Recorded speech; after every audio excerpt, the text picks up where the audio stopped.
Hey everybody, and welcome to an absolutely incredible wild ride with Steve-O. We have the return of the legend Tony Hawk, who last year I got together with to do a double wall ride, photos of which we both signed for charity. And I'm happy to announce that the signed photos of our double wall ride are back on sale. Once again, 100% of the proceeds are going to charity to support Tony Hawk's Foundation, the skate park project, and if you hurry up, you got a good chance of getting one. So go to steveo.com if you want one. Other than that, what can I say? Calling this guy my friend is a major honor, and this podcast was a really good time. So let's get into it. Ladies and gentlemen, Tony Hawk. Yeah, dude, the triumphant return. So hype, thank you. Yeah. You guys have come a long way. We really have, dude. You were our very first ever podcast guest. And I remember after recording that, I was like, dude, if ever a podcast goes that well, I'll be so stoked. Yeah. I just thought it was such a home run. And then, like, we sent it to our podcast guy, and he was like, No way, really? He says, maybe you could let him talk a little bit. Yeah. Wow. And that's kind of frightening, because I started a podcast with Jason Ellis. Right. Hawk versus Wolf. We have not released one yet. First one's out on May 24th. But right, I saw you posted about that with you have Lizzie on there. But that's, and so that's how I feel about it. You know, I was like, dude, if we get this, right. This is where we start. Right. But I haven't had that feedback yet, so I worry. Yeah. Well, but then again, I do that, man. I it's something that I've had to work on. I thought that podcasting was going to be like a cool way to promote tours, you know, like even like a revenue stream. Yeah. And I come to learn that it would help me like grow as a communicator. Like much needed growth. That's like the safest version of what you could say, I guess. Yeah. What made you decide to do a podcast? I honestly, it was stuff like this. I know that I was doing SiriusXM show for 15 years. You loved it. And I got, it's funny, I had this conversation with Jason yesterday, Jason Ellis, because I feel like he and I both got way better at being interviewers as SiriusXM got lower, got less interested in us. You know what I mean? Like, yeah. we were on this trajectory, and we were just getting buried. And I mean, you know, I understand they've got a ton of other shows, but I felt like, oh man, my last few guests, I had Seth Rogen, I had Pharrell, you know, and they were good interviews as far as I was concerned. And so Jason's like, yeah, man, same.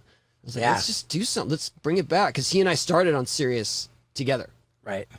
And so I feel like between us, we have a lot of stories. Dude, Jason's got... I think so.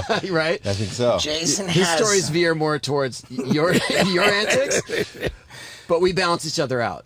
For sure. And I mean, that's something I would always notice when I was on tour. Like, oh, dude, when are you going to go on, you know, Ellis Radio again? Like, I noticed that his fan base is really rabid. They're really into him. Yeah, and he brings his fan base that he had on SiriusXM and to his podcasts, and then hopefully I bring mine as well. And we've done a few already, and I feel like they were funny. I mean, definitely, yeah. I was entertained. Mm-hmm. I remember you telling me about the accident that Lizzie had. Yeah, so I didn't realize it was quite as grave as it sounded in that post. Yeah, so that came about. I told her early on, as when she was in recovery, I just said, hey, if you ever want to tell your story, I'd be happy to be the one to talk to you about it in any form, however we do it. And then we started the podcast, and I told her that. And then out of the blue, she called me and she said, I think I'm ready to tell my story, because that happened back in October. She had a heavy, I don't know when you guys. And for anybody who doesn't know who Lizzie is, she's a professional skateboarder. She rides for your company, Birdhouse, and she's really like among the biggest names in women's skateboarding. Yeah, absolutely. She's one of the most popular female skaters. Really successful competitor. I mean, as far as I'm concerned, one of the best. And she had this traumatic crash in October at Elliott Sloan's mega ramp. Right. So basically she went kind of leaned too far forward as she was getting to the jump because I think she was anticipating it sooner. And it sent her into the back of the landing ramp. So about 25, 30 feet across, going, I don't know, 30 miles an hour or so. And then she slammed into the back of the ramp, and then she had to fall another 18, 20 feet. Shit. Yeah, God. So just full, ping pong, just boom, and then onto the ground. I mean, it was heavy. It was really traumatic. The whole birdhouse team was there because we were shooting for that war rig thing, and we covered the entire thing from her perspective on our show, and it's like top 3 heaviest things I've ever seen on a skateboard. Like, right in up there. terms of, yeah, I mean, Jake Brown. Jake Brown. He got Jake and then Lizzie, and I don't know which one is gnarlier at this point. It sounds like Lizzie's was more consequential. I mean, like Jake's was magnificent. Like he came from like 40 feet in the air, and like his shoes came off, and but I don't know that he had quite the hardware put in. Yeah, I don't. It's all subjective. I don't want to compare too much. But it was really crazy, and it also is a testament to her dedication and perseverance that she could come back from that, because it's the kind of crash that it definitely could end a career, if not worse. Right. And she's skating, and she just learned no complies up a step up. Like, nice. I know that seems minor, but when you see what happened to her, you won't believe that she's back learning tricks. Yeah, dude. And I just realized too that the another like hugely prominent female skateboarder, this very young girl, Sky Brown. She had a bad crash too. Terrible crash. I know that one. I wasn't around for that one. In fact, even though it was at your warehouse, so it was. Yeah, and unfortunately, it was a trick that I think I would have discouraged her from. If I had seen her trying it, you know what I mean? Like there's a part of me that I saw. I was like, oh man, I would have told her that. Dude, that's so. That. It's so interesting. I never thought that this would be sort of the. Where our conversation went. But did you see the documentary called The Crash Reel? Yes. And I feel like Kevin Pierce. Kevin Pierce. He was a pro snowboarder. He lives locally here now too, right? Yeah. He's a great guy. He's awesome. Yeah. But not to get into the details of that documentary, but I just bring it up because it's such an indictment of action sports, where you've got all these athletes and they just have so much pressure on them to keep pushing further and further, like go higher and higher and like do more and more dangerous stuff. I agree with you in that the world we live in, and there's a lot of pressure on everyone to perform and whatnot, but I also know that in the heart of everyone, especially the people who are successful, you can't stop them. Right. And I know that because I am that guy that you couldn't stop. Right. And I did stuff that were beyond what risks I should have been taking at the time. But it's like Matt Hoffman. Yeah. There's a party that wants to don't do it, Matt, and he's like, you can't. Didn't you it's in his blood? Didn't you make it like until you were filming like a commercial for The Gap in like the 2000s or something without breaking a bone? What can I say? I know a lot about Tony Hawk, and I love the guy. And I also love this time of year, man. Spring is just time to get outdoors and enjoy your friends. There's no better way to do that than around a big old campfire. And that's why I'm so excited about my new toy, my fire pit from Solo Stove. This thing lives in the cargo box on my RV at all times. I have pulled it out no less than twice a week ever since I got it. I'm like addicted to the thing. I set it up outside our warehouse. We saw up our pallets for firewood, which is great because we have so many pallets we're going through, and they would be piling up if we weren't burning them.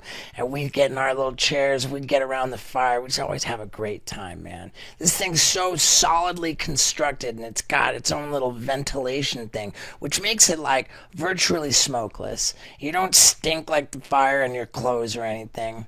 And then just when it's done, like you dump out the ashes and stick it back in the box. I love this thing, and I want you to give it a shot. And not only if you use the promo code STEVO at checkout when you go to solostove.com to buy one, if you use the promo code Stevo, you get a free stand with your fire pit. And that way you can set it on the stand and not damage a wooden deck that you might be on or whatever on the ground. It's a good call and it's a good deal. So I want you to go to solostove.com, use the promo code Stevo at checkout.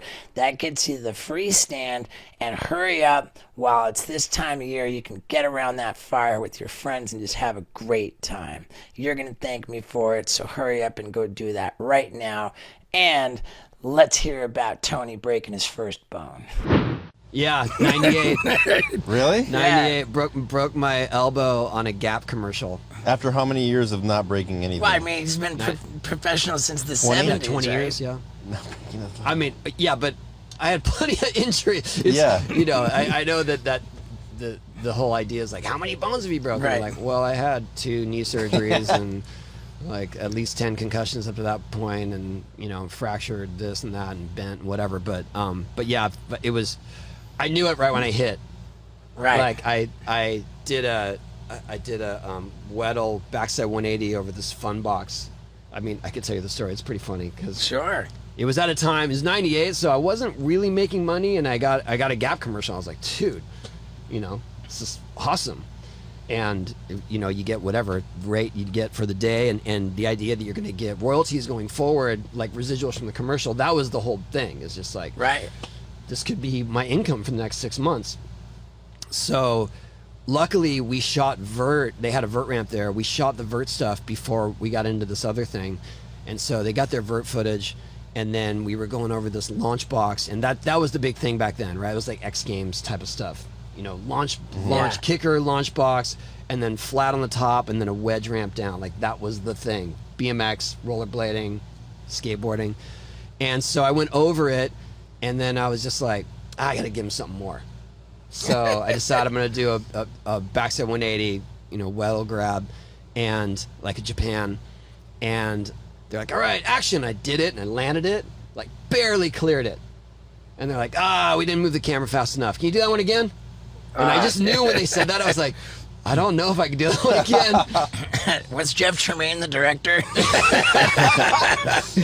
And so then I drop in, do it, commit to it. I knew I didn't have enough speed, and, you know, did the deck check thing where like 2 wheels land on the flat, 2 wheels, and my body was committed to going down.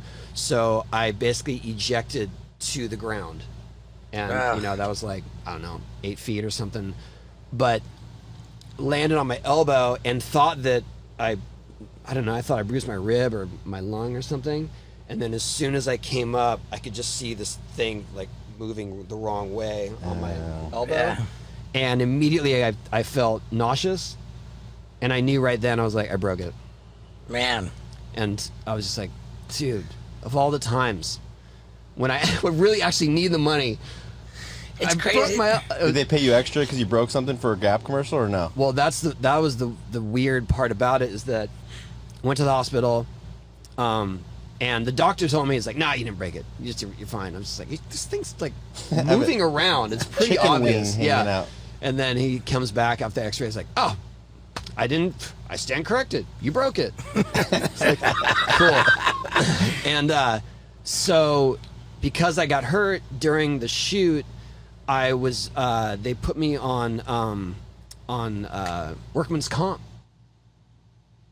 So they said, you know, you'll get money every week that you're not working. And I said, well, I do have sponsors. I do get paid.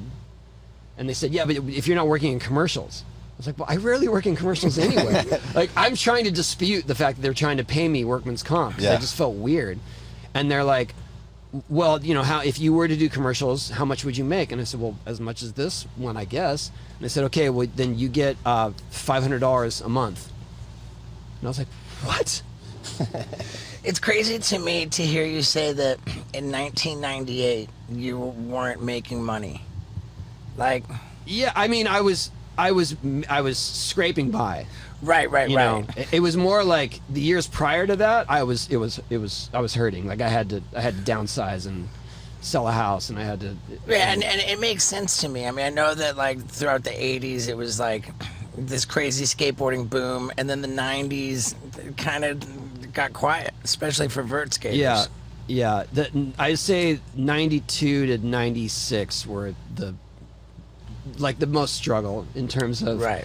trying to make it as a skater, trying to support a family, Right. you know, and just, but at some point it was just like, all right, this is what we got to do. You know, I'm eating top ramen. I'm eating Taco Bell. I was skating a birdhouse skateboard in 94, a Jeremy Klein. That's how I afforded Taco Bell. Yeah. Dude, dude, Hold on. dude, the actual birdhouse board.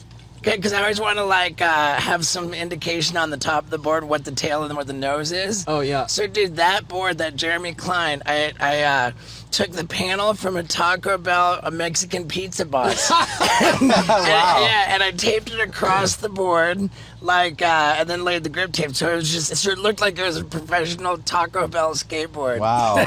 That's How full circle is full that? Circle. Yeah, and that was the one that I did, the cleanest 360 double flip, skating on flat ground. That's crazy. Yeah. But the other thing about that is, so I actually had this conversation with Spike not that long ago. In case you're wondering, the Spike that Tony is referring to is the Academy Award winning movie director. Wonder what they were talking about. But I don't wonder what I'm going to tell you right now, which is that I am very comfortable sitting in my seat because my butthole is clean as a whistle. Why? Because I've got my bidet from Hello Tushy fixed to just about every toilet I regularly use. And I love this product, man. I won't shut up about it. If you heard me on Two Bears, One Cave, the big, huge podcast that just came out a few days ago, I couldn't shut up about it on there. I love this product. Why? It's great for the environment. You're not throwing away all kinds of toilet paper because when you get done taking a big sloppy dump, you just twist the little knob, which is fixed to your toilet once it's set up, and you get this refreshing blast of water right onto your butthole. It's like washing your asshole with a pressure cleaner. It's the greatest invention ever. And when you get done blasting it, then you just take a little tiny bit of toilet paper just to dry it off, and for that satisfaction of licking that toilet paper and seeing that there is no poop on it because your butthole is so clean. Man, I can't recommend this product enough. And I really, really think if you haven't tried it yet that you are missing out in a big way, but don't worry because I got a great deal for you. If you go to hellotushy.com/Stevo, by using that special /Stevo at the end of hellotushy.com, you're going to get 10% off your order plus free shipping. Again, that's 10% off your order plus free shipping at hellotushy.com/Stevo. And not only will you thank me, but believe me, your butthole and your underwear will thank me. So get on over there and do that, and let's hear about Spike Jones. I remember if I got something like I got, a commercial, I was like, dude, I'm going to get, $400 for the day or whatever. I was like, we're going to Olive Garden. that was the celebration. That was the big, that was going out. Yeah. That was the really, it was a nice restaurant. And I remember I had the same conversation with Spike. He's like, do you remember going out right to an awesome dinner was Olive Garden? I was like, yes. Yeah. Macaroni Grill. Yeah. Now you're an investor in your own restaurants, and so that's the celebration. Yeah, that's wild. But to answer your question, I mean, to finish that story, when I was getting money, I take it back. I was getting like $400 or $500 a week, not a month, on workman's comp. So I'm making more money because I'm hurt. Right. It was just a weird thing. I felt really strange about it, but it was definitely helping. Like, I could pay my mortgage. And I was able to survive, and I was still trying to heal. And then they said, well, you just let us know when you're working again. Like, in a commercial? Yeah. And then I got a call from AT&T yes. on the East Coast when everything, when it was all splintered. They said, oh, we want you to do a commercial for AT&T because we have this new credit card or something. And I was like, cool. Could you jump through a wall of glitter onto a crash pad? And I was like, I can do that with my elbow. Yes, absolutely. And so then I had to call the workman's comp company and say, I'm working again. Fuck. That's great. What was crazy was that the more $400 a week paid your mortgage. Now that wouldn't even come anywhere near a mortgage. Oh yeah. I think my mortgage was about $1,200 a month. It's Yeah. yeah. But that's the other thing, like we were all just doing it because it was whatever you could do to not get a real job. Right. So having experienced like the boom and then, like the peaks and valleys, is that, I wonder, because I look at how hard you hustle and I'm just always like impressed and almost confused. I feel like, why does Tony Hawk hustle so hard? And I suppose maybe that helps to explain it, or is that just kind of built into you? I definitely got into that cycle, and it's hard to break. Yeah. But also, there's part of me that is like, strike while it's hot. Yeah. This, this is crazy. The opportunities I'm getting right now are just unreal. Like, they're dreamy. Dude, I just saw your Mercedes.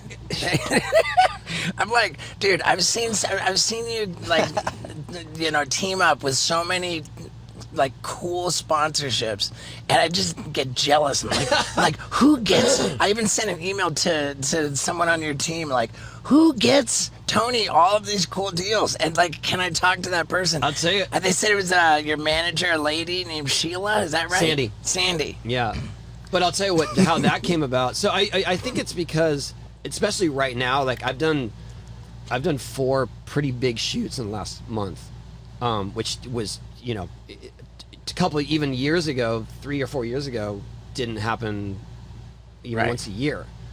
But I think it's because I was able to stay productive through COVID. And kind of be out there, in whatever form, skating and just making things work, doing live streams, doing your shows, stuff like that. And when things started to come back around, as we started emerging from all this chaos, people were just like, "Oh, that guy, he's doing stuff." Like, right? Yeah, I mean, it's crazy. And dude, have we gone this far and not mentioned what you and I did during COVID when we did the double wall ride? And dude, that was still such a runaway success. Yeah, how many I cannot believe. We ended did, up selling like it was so we Tony does this thing. He's like, gets this amazing picture doing a full pipe loop. Yeah. And he sells. I saw it. Like, I bought one. I was so stoked on it. It's in my house, and it was to raise money for COVID. And it's like 50% for COVID, 50% for the skate park project, I think. Yeah, and I think on that one we were doing. We were trying to help the fires in Australia. Right. Too. Okay. But it was all for charity. And I loved it. And then that motivated me to get behind, because dude, when the pandemic hit, it was like, miles and miles of lines of cars and people waiting to get food, and I'm just like, people can't eat, dude. So I wanted to get behind a food bank. And I just straight stole Tony's idea, like I sold sign prints to raise money for a food bank. And then I reached out to you. I was like, yo, man, I stole your idea. It went great. And you were like, let's do a doubles photo. We'll do a double wall ride. And I mean, well, that came from you trying to recreate your wall ride as a kid. Right. And you brought 2 ramps to my office. That was with Andy Roy. And right, yeah. right. Put them No, against and the I wall just ate shit. and got broke off. I know. I mean, it was like, how hard could you possibly slam on this? Not that hard. Steve-O proved everyone wrong. Yeah. Right. And so then that was the sort of what gave you the idea to say, let's do a double wall ride, which was just completely reckless. Well, I was like, that's your redemption. Let's figure out how we both can do it. Right. And I mean, I'm such a liability in that situation, but we got this epic photo. And I remember thinking, okay, like, I've sold sign prints, Tony's sold sign prints, probably everybody who wants our signature has one, now we're like going back to the well, and like, here we go. Probably no one's gonna want it. I remember thinking, like, I felt the same way. And like, I mean, I was like, really. We should do 2,500. 2,000. And so that we put them on sale, and I'm like, I remember I was nervously checking the app to see how many sales there were. It had been up for like 20 minutes, and it was and the app said we had raised like $20,000. I thought I was like reading it wrong. I was like, oh man, only $20. Like, wait, what? I couldn't even fathom how much money was coming in, and it was 100% of it for charities. I'm just like, oh my god, here we're. And I'm thinking, like, why, when it's 100% of it for charity, is that the one thing? The one thing that I can sell. You know? But dude, I was so happy, man. I learned a lot from that too, and I learned that, especially with those things, you got to have the story behind it. Yeah. And the way you present it is important. Right. And the video you guys made of us figuring that out and why we did it, right, and plus was really the central to why it was successful. I think even more so that the video really chronicled like our history going back like for literally decades now, which is crazy, and that got people a little bit invested in it. I remember this vivid moment when you were like, let's just go, let's just keep signing, right? And I said, cool, yeah, let's do it. You know, this is amazing. Because we didn't even have a number. Like, we didn't have a number. I think we had, I don't know how many we had signed, but we got to a point where we were selling more than we had signed. And we checked in. It was like, all right, let's just fucking keep selling them. We'll just keep signing. So we're on this, like, just frantic, fucking crazy, like, just, it took over our lives for like the next week or two. And maybe like 3 weeks. Yeah, 3 weeks.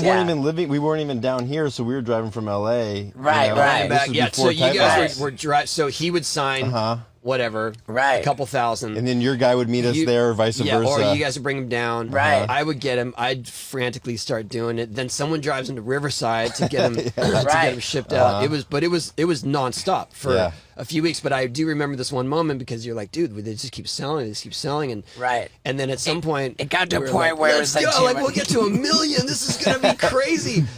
And you came, and you're like, we were up to like 11 or 12,000. Yeah. Right. The number of and so you came to my house with this giant box, and I was thinking like, man, we're getting there. And I said, so how many is that? Like 10,000? And you go, this is 6.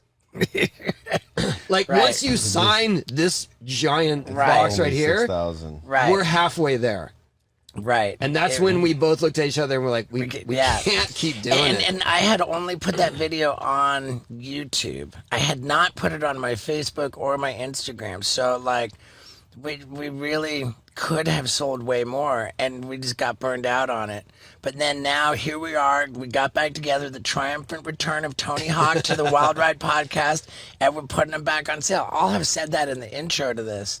But yeah, like we're gonna fucking raise more money, and again, 100% for charity. Yeah, I still get people reaching out to me like, "Hey, when can I get those available again?"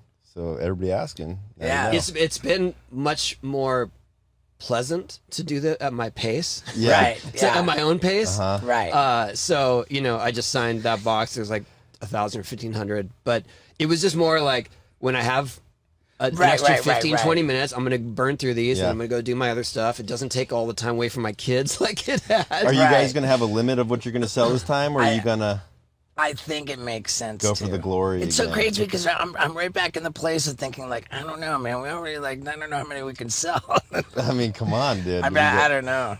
Yeah. But hey, I appreciate you spent so much time and effort doing that, and when we finally did stop the sales the first time, we were at $480,000. Well, I mean, technically, the app said we were over 500,000, but what I didn't factor in was that there was a 2.9% credit card fee like a Shopify charge. swipe. Every time you swipe, they take a percentage. So this glorious over 500,000 number just got chopped down to 480,000, and I remember saying, "Okay, wait, let me chime in here. This guy, he wanted to present a check for $500,000 so badly." badly that he's like, I'll just chip in the extra 20 grand so that we can. I'm like, okay, so you're going to devote all your time and effort to signing stuff for our charity, and then it's going to cost you $20,000. I'm like, that's not acceptable. $480,000 is an amazing number to get to. Let's leave it at that. Yeah. The OCD would have cost you 20 grand, dude. I would have done it. I would have done it happily. And Jesus, dude, I'm psycho, you know. But dude, I love that video though. I love it's that. still an amazing video. Yeah, it was a fun project, and it was hard, man. That was like Yeah. it was not easy to figure out the timing, and that the landing ramp was not really steep, so it felt like you were coming down too flat and then flat again. That was a gigantic frontside wall ride that you did, and I was a liability underneath. No, but it was gigantic out of desperation, right? To try to keep away from you. for sure. The higher I go, the safer I am. Yeah. Yeah. No, it was you did it fine. You made it more than I did. All right, but I also like did it really small. I mean, whatever. Like it was amazing. Yeah. It was amazing, and we're back at it. We're raising more money for the skate park project. Skate park project. Thank you. Yeah. I am so appreciative, and everyone on the staff, and that was our biggest fundraiser. Yeah, well, rad. To date. And dude, like I want to say I get such a kick out of it, but it's more just like I can't even believe it's like I'm bros with Tony Hawk, and you know, I mean, probably it's like lame to say that, but like when I tell my bros, my buddies from high school, I'm still in touch with all of them. We were like a little skate gang, and when I sent them the photo of you and I doing that wall ride, like my bros from high school, like I cannot put into like words the impact that had. You know, it was like, oh my god, and one of them I got to introduce you to, my buddy Abdullah. Oh yeah, that's right. Yeah. It's just pretty cool, man. So like when you say you're appreciative, I'm thinking like, man, like I got to do that, you know, with yeah, it was. I'm still blown away that we got to do it, that it resonated, and that we raised that much money. I mean, that was unreal. Yeah. And then we celebrated by going to Surf Ranch, and you got barreled. Yep. You got barreled. Turned out Tony Hawk and Steve-O's like chocolate and peanut butter, man. Yep. Yeah. So, dude, I was on like this great program with my food. I was not eating flour or sugar, like as a rule, and I got like. Okay. How much did you lose? I mean, I didn't even. I just was healthy. You know. Just wanted to look good. Yeah, I didn't beat myself up over portion control. I just avoid flour and sugar, and you're good. And then I fell off. You know when I had my relapse was at your dumb restaurant. Urban C? Is that a plug for Urban C, or are we your dumb restaurant? Make sure you go to this dumb restaurant. This amazing restaurant in Encinitas. Yeah, by the way, it is completely amazing. The dessert's so good you will relapse if you're on any kind of diet. Dude, I had made it. I had made it, I think, like 10 or 11 months. No flour, no sugar. I remember we were there with you guys, and I held my boundary. And then I went back with my girl. We had this nice little table on the patio. The food was unbelievable. And after the meal, the waiter comes over and says, hey, you know, so we got this extra dessert, like somebody ordered an extra one or something, but like, you know, I got that, like, it's not, I'm just going to leave it here. It was a lava cake. And I took one bite of that lava cake, and then I'm an addict, dude. So now I'm just like in trouble with my weight, dude. Like you wouldn't notice it unless I take my shirt off, and then I'm a disaster, dude. And I was curious, have you ever had like where you're like just got out of control and put on a ton of weight? Not a ton. As I got older and slowed down, I could see that, you know, I don't look as fit as I used to. But you're always skating, I'm sure, right? I'm trying to skate regularly. Yeah, and that becomes more challenging too, just with kids and obligations and things like that. But I do. It's more like an effort now. It used to be just be like, oh man, I'll go skate. Look good. And now it's like, okay, I like today. I know I have this window from 3 to 5. Yeah, gonna make it count. You know, I'm gonna go skate. Like that's what's gonna happen. But to answer your question, I used to not care when I was like anything. I was just eating all the. In fact, people would be like, "Dude, how do you eat 4 meals a day?" I'm just like, "I have to." And I was just, always on the go, and my metabolism was fast. And then as I slowed down, I realized like, oh, there is an effect to all this. I would say that when I noticed it was through COVID, and I was drinking more than usual. Okay. And to a point where I was just like, come on. Right. Because we were just so idle, and I'm sure it went, whatever. I'm making excuses, but it seemed like a lot of people were going through that, where they were just at home. And it was just like, oh, have a glass of whiskey, right? Was it whiskey or wine? I'd feel mostly whiskey. Whiskey. I love fine whiskey. Yeah, at the end of the night. Yeah, it's not like that, but it was just more, it was more like we'd be up watching something, and all of a sudden, next thing I know, I'm like, oh, I'm falling asleep very quickly. I can't picture you being like that. Like, I don't get drinking sloppy. too much, like turning into a DARF or something. Like, Right. I don't think that can ever happen. No, but I do enjoy fine whiskey, so I'm going to leave that at that. And I still You and The like Rock. to have a glass. Oh, no, The Rock drinks tequila, huh? I don't know. Yeah. So, dude, But that was when I noticed, and that's when I was like, all right, don't do this to excess. right. And I felt like I was doing it to excess, and so that's just keeping that in check. It takes discipline, for sure. But it's not like it used to be. I was just going, Yeah. and desserts, let's go. Like,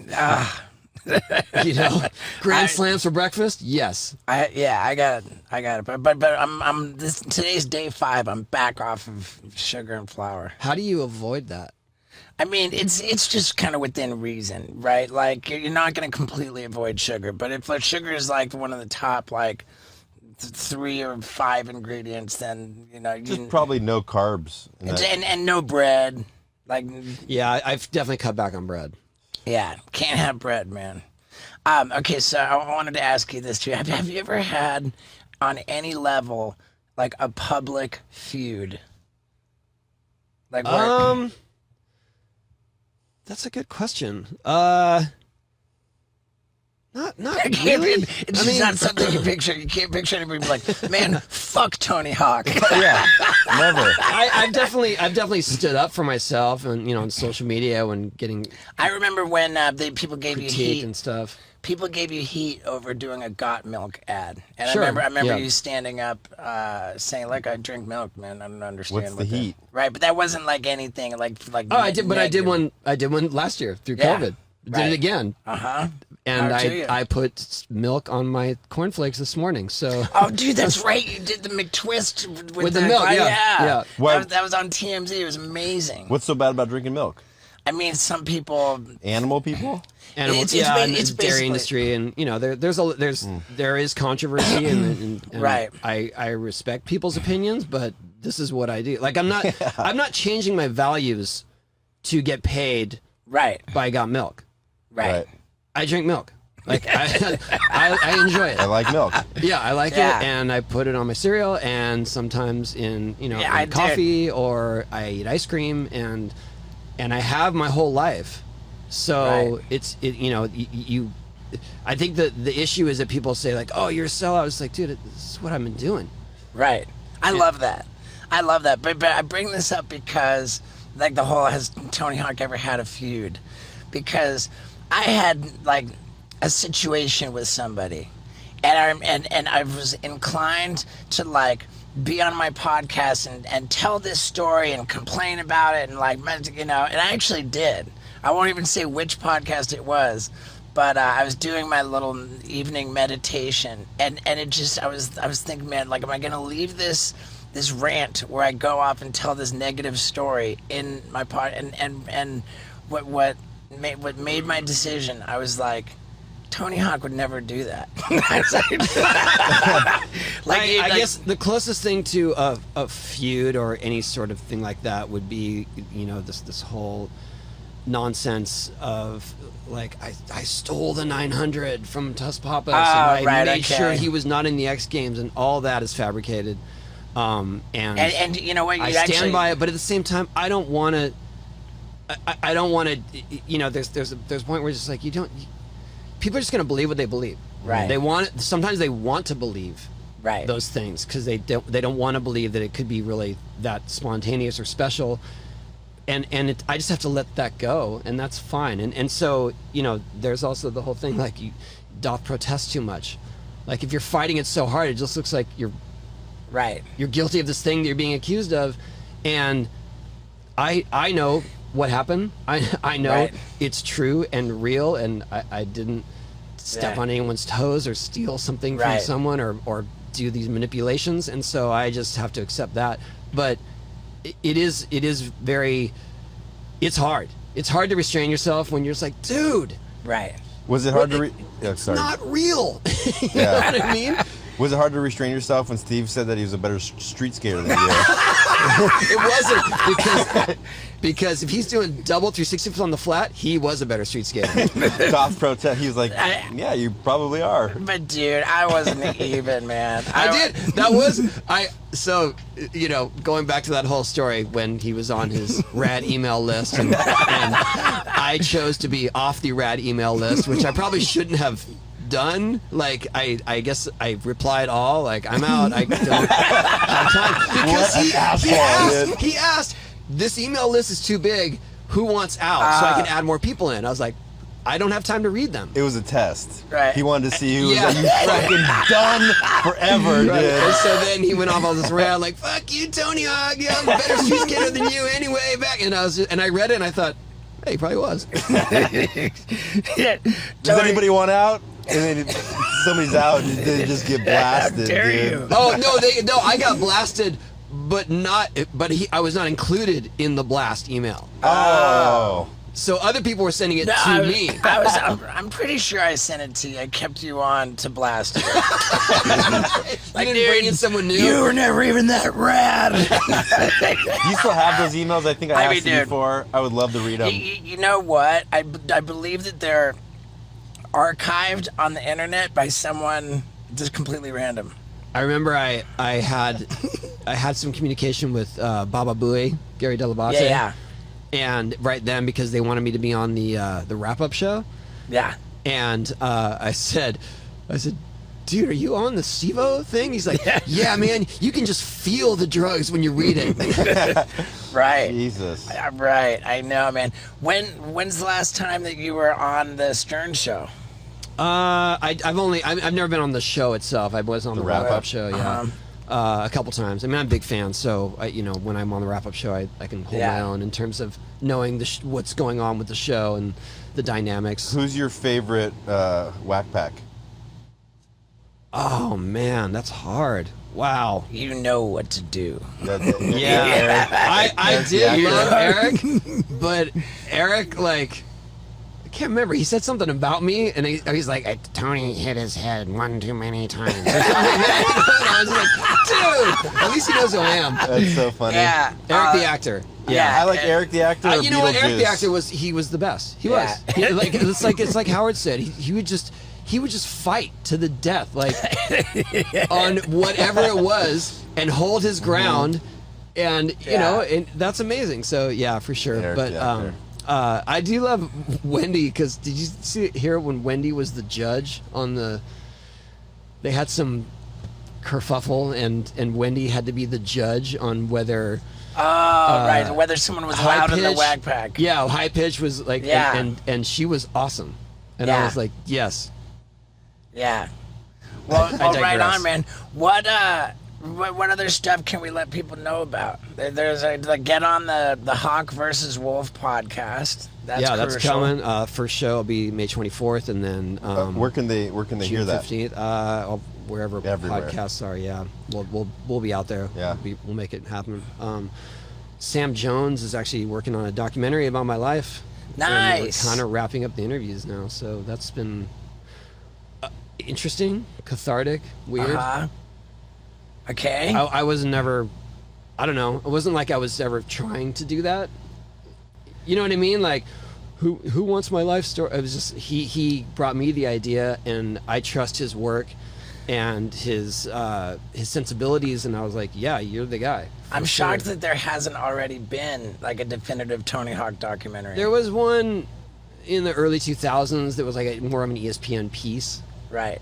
But this one is way deeper, and the footage that he's uncovered is unreal. Dude, you're so good at social media Oh, with thank all you. that, like always digging up the all this great. So old stuff. a lot of the stuff that I've put out in the last couple months has been because of what he's been uncovering.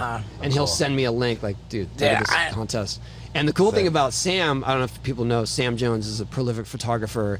He did the documentary about Wilco. Wilco. The band. Okay. There's people listening like, yeah, dude, I heard. It's really good. It's very good. And he said, check this out. I found myself in the crowd at this Upland contest. Like, he's a hardcore skater. No shit. Wow. Nice. That's cool. Upland. Okay. He was a Whittier local. Like, he skated. I mean, you know, for skaters, that's a very small population. That's cool. Yeah, dude. So when's that coming out? I don't know. We're just telling you it's in the works. You said what's in the works. That's what's in the works. Right. Well, okay. Good, man. What do you got going on here, Steve? Dude, it's at 11. I got to pitch a TV show. Oh, shit. Okay. Should we wrap it up real quick? Are we wrapped up? Let's wrap it up real quick. I'm kind of dying to be like, hey, guys, what's up? Oh, you want to get them on Zoom right now? Well, I mean, I need to get on Zoom. Are you overlapping right now? Dude, what's going on here? Wow, look at this. We're in the podcast and he's getting on a Zoom pitch. How's that timing? This is Steve? next level, dude. You're like, I know, dude. you're all biz. Yeah. You talk about the hustle. I can hustle a little bit. Yeah, I'm going dude. to the chiropractor from here. You're hustling. Like, this is the hustle. What's this for, Steve? I guess we're done because Steve's on a Zoom call. Hey, guys. Steve didn't even shoot this away. He just looked down at his phone, and I was like, I thought he was going to show you a photo, but I guess we're done here. Business meeting, man. All right. Well, Hey, thank we're you, cut. Tony Hawk. And thank you for that surfboard. Yeah, don't man. let the door hit you on the way out. All right, bye, everyone. Thanks for having me. Oh, man, you're the best. What can I say? Being friends with Tony Hawk, dude, it's crazy. I gotta just try not to kiss his butt too much. But he's a hero. And if you want his autograph with my autograph on the same totally epic photo of us doing a double wall ride, like I said at the top of this episode, they are back on sale. And I'm curious to see how long they last. Well, full disclosure, we signed 1,300 of them. And we're going to sign more, but I think they're going to fly. And like they went on eBay for like $290 or something. I think Tony said we're the new Supreme. In any case, if you want one, get one. And for sticking around to the end of the episode, you know I love you. Thank you so much.